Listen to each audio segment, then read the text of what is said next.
yard.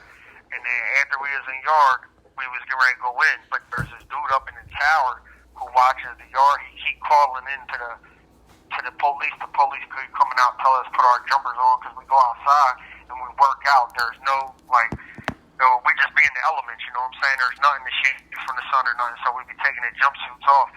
Well, there's been a whole bunch of stuff that's going on, so we got the sergeant, the lieutenant out there. We try to address everything to the COs. And then once the sergeant, he started acting crazy. He all steroided up and shit. He started acting crazy, talking crazy. So we was having words like, look, we're not having it. We keep trying to bring the issues up. Y'all keep saying it's bigger than y'all.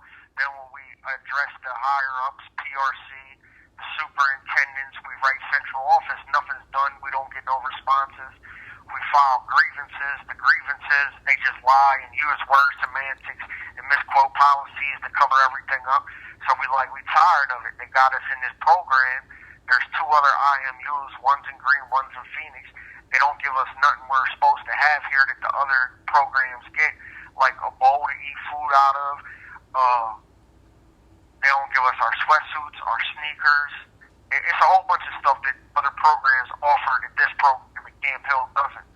So we addressed all of it through paperwork and everything. Nothing's happening, so we get them out there. And then the sergeant starts talking crazy to Cordello Smith. So on the way in, from coming in yard, because we had our word. But we gonna figure out what happens. On the way in, they ended up basically assaulting Cordello Smith. When they do that, they slam him on the ground. They put the knee in back his neck. We keep telling him, yo, take your knee off his neck. Then there's a couple that start laughing, start saying George Floyd, all this weird shit. So we stayed out there. It was probably 8 of us stayed out there after that. Then they suited up. They came out, but we talked amongst the men that we were going to go in, see what's up with Bull. This is a call from Pennsylvania State Correctional Institution, Camp Hill. This call is subject to recording and monitoring. We told them we wasn't going in unless they agreed to not write the individual up that they slammed on the ground and pepper sprayed.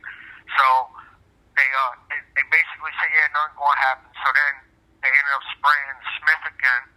So in the yard, Bill was the last one. They sprayed them in the yard and then pulled him inside, stripped all his clothes off and stuff, and then put him in a hard cell. And he was in there without a mattress for 8 hours. I don't even think they gave him sheets and everything until today.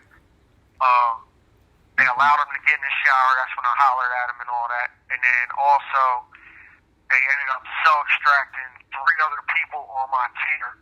Okay. Because once the police started just doing what they wanted, we all covered our windows. Then we want everything on camera. We want to document everything. The lieutenant and the captain refused to get it. Super hot out there. People was asking for the inhaler. The captain, whose name is Laura, Lora, he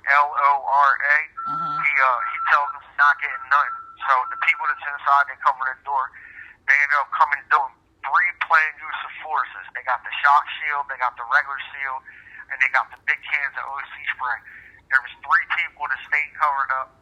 They forcefully entered the cell. They sprayed 3 times each individual.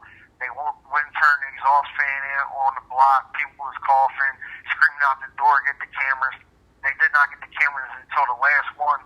Once they breached the door, they ended up punching on the inmate, Edward Gibbs.